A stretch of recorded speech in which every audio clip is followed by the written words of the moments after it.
All right, so we're diving deep today into this Arsenal-Brighton match from earlier this week. Yeah. And A big one. I think it's particularly interesting because their last match also ended in a draw. Right. So you've got this really detailed match report. Yeah. And I'm excited to kind of pick it apart with you. Yeah. Yeah, I think there's a lot to unpack here. Yeah, for sure. Especially because on paper you look at these two sides and you think, oh, Arsenal's got to be the favorite here. Yeah. But clearly something else is going on. Yeah, you would definitely think so. Yeah. All right, well, let's start right at the beginning. Okay. Arsenal scores early. Yeah. Goal by Ethan Nwaneri. What a story. I know, 17 years old. 17 years old, yeah. Assisted by Mikel Merino. Can you imagine? I mean, honestly, what a debut.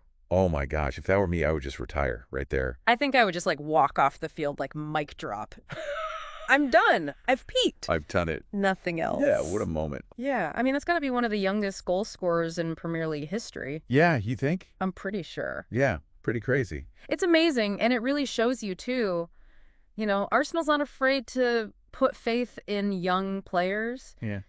They're willing to give these guys a chance, and obviously it paid off here. Yeah, that's awesome. And so, I mean, it seems like they're just going to kind of roll to an easy victory, right? Yeah, you'd think so. But Brighton almost tied it up right before halftime. Yeah, almost. They missed. They did. But it definitely seemed like a sign of things to come. Yeah, it felt like a warning. Yeah. All right, don't count Brighton out. Yeah. They may be on a winless streak, but they're still dangerous. Yeah, for sure. Especially on that counterattack. Right. I mean, they're so good at just absorbing the pressure and then hitting teams on the break. Yeah, it's like the classic, rope-a-dope. A little bit, yeah, just wear the other team down and then bam. And then catch them off guard. Strike. Yeah, exactly. Okay, so second half, Arsenal keeps up the pressure, though. Right, they don't let up. Nwaneri almost had another goal. Almost. And Gabriel Jesus almost scored off a header. Yeah, it felt like they were really targeting that near post with their corners. Yeah, I noticed that too. Yeah. Putting a ton of pressure on Brighton's defense. Absolutely. And, I think that speaks to Arsenal's set-piece strategy. Mm-hmm. They've clearly done their homework on Brighton. Right. They've identified a potential weakness, and they're exploiting it. And set pieces are so important these days. Huge. Yeah. Yeah. They can really make or break a game. Yeah, you got to have a plan. Yeah, especially in modern football where the margins are so fine. Totally. One set-piece goal can be the difference between winning and losing. Yeah, for sure. So Arsenal almost got that go-ahead goal. Right. But then things took a turn. They did. Penalty awarded to Brighton. Yep. João Pedro goes down after an accidental headbutt from William Saliba. Oof. Yeah, that was a tough one. Yeah, it looked like he was going for the ball. Definitely. But it was still a penalty. Yeah.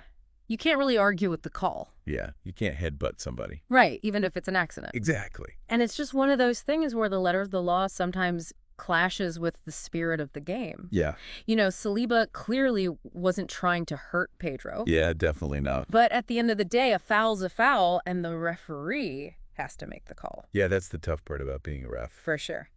So Pedro steps up. Yeah. Scores. Buries it. And all of a sudden... Totally different game. Yeah, the whole momentum shifted. Absolutely. It really felt like Brighton had a lifeline. Yeah, and they grabbed onto it with both hands. You could just see the energy change on the pitch. Yeah, they were pumped. Yeah. And Brighton almost took the lead, too. Right. Super dangerous cross into the box. Arsenal was scrambling. I know. I was on the edge of my seat. That's the thing about momentum shifts, Even if a team doesn't score immediately after, right, it still injects this, energy and belief. Right. Yeah. Makes a huge difference. They start taking more risks. Yeah. Playing with more confidence. Yeah, totally. And it almost paid off for them there. Almost. Almost. But it ends in a draw 1-1. Yep. Brighton's winless streak extends to 8 games. Oof. That's got to be frustrating for them. Yeah. Especially when you consider how well they played. Yeah. I mean, they didn't look like a team that's struggling. No, not at all. And Arsenal gets another frustrating draw against Brighton. Yeah, 2 in a row now. I mean... It makes you wonder, yeah, does Brighton have their number or something? Yeah, maybe. Maybe they've just figured out how to play against them. It's kind of wild. It is. It's really interesting. So what do you think? Well... Is this just a coincidence? Or is there something more going on? I think it's more than just coincidence. All right. Brighton has shown that they can go toe-to-toe with Arsenal. Even when they're not in the best form. Right. They defend well, they're dangerous on the counter, and they don't give up. Yeah. That's a tough combination to be. Yeah, For sure. They don't make it easy. No, they do not. So I don't know if I'd say they have Arsenal's number, but they definitely know how to make life difficult for them. Yeah, maybe it's just a mental thing. Could be. Yeah. Maybe Arsenal just gets in their own heads a bit. Yeah, it's possible. And they play Brighton. Right. It's like, oh no, not these guys again. Here we go again. Yeah, exactly. Yeah, the mental side of the game is so important.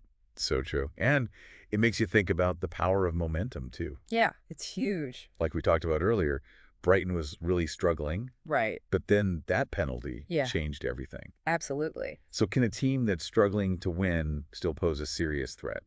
I think Brighton proved that it's possible. Yeah. They were on the back foot for a lot of the match, but they never lost their belief. Yeah.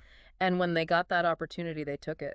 Yeah. I think that's a great lesson for all teams, Absolutely. no matter what your form is. Doesn't matter where you are in the table. Never give up. Never count yourself out. Any given Sunday, as they say. Okay, well, this has been an awesome deep dive. Yeah, this was fun. I always learn so much from these. Me too. Thanks for joining me. Thanks for having me. And thanks to all of you for listening. Yeah, thanks everyone. We'll be back next time with another deep dive. Looking forward to it. See you then. See ya. Bye.